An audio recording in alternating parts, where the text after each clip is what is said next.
We had a line of thunderstorms come through yesterday, and I mean it was on the radar, just a solid, like a piece of orange-red yarn laid across the screen. It was that sudden, and it went from nothing at all to these maple seeds pelting my window, just like a switch had been flipped. It was really amazing. Although I've seen those gust fronts come through before. One of them broke my door many years ago. I was working in the front and had the screen door propped open, and it just took it and slammed it. Broke the glass. You know, it was a screen and storm glass thing.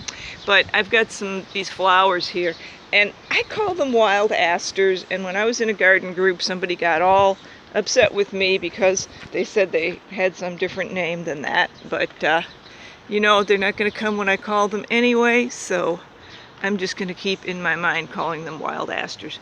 Some of them are white, some of them are quite pink. Quite pink. And there would be bees on them if the bees were coming out in this weather, because the bees do tend to like them. That's the pot of gold that I showed the other day. It looks very bright this morning. Everything is very bright and clean and washed, even though the sky is extremely overcast. Everything looks very clean and therefore bright. So yeah, anyway, I was expecting that when I would look out this morning, I would see, yes, neighbors putting the sofa out, which got extremely wet, I'm sure, in that. Okay, so, yeah, I was expecting to see a lot of these dead branches down on the ground. I was actually kind of expecting to see a solid mass of them on the grass, but look at that. Nothing at all. Just nothing came down. Well, ooh. Okay, well, I did a little cleaning up. I guess it was yesterday and the day before over here, because some volunteer trees got coming up out of this stack of bricks. There's a story behind this stack of bricks, but I'm not going to tell it right now.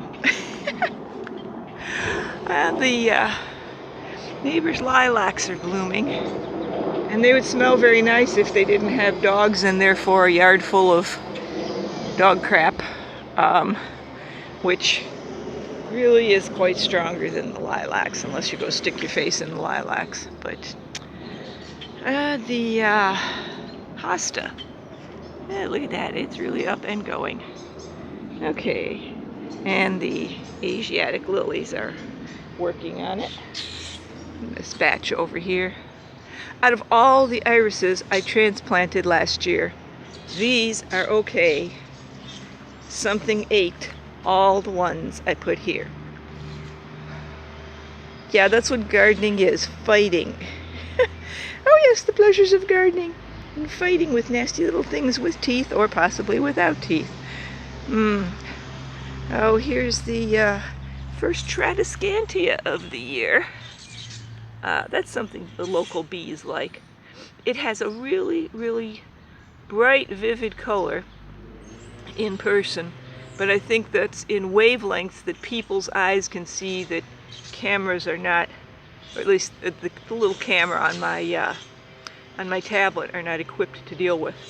So they really are a beautiful little flower. So used to be a common name, spiderwort, and you could find them just growing in ditches around here. That's the color of the ones that grow in the ditches, but there are cultivars. There are white ones and white ones with purple stripes, and different shade of purple, like a reddish purple. I think there's probably more of them than that than I'm listing, but you get the general idea. You can go to your garden center and ask for Tradescantia, because I doubt they'll be selling it as spiderwort. They do spread though.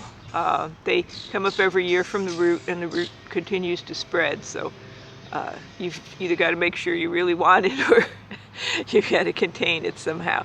But I think they also spread from seed because this guy over here didn't start out over here. So, okay, well, it's raining a little bit and I think I'm going to go inside. Bye-bye, have fun.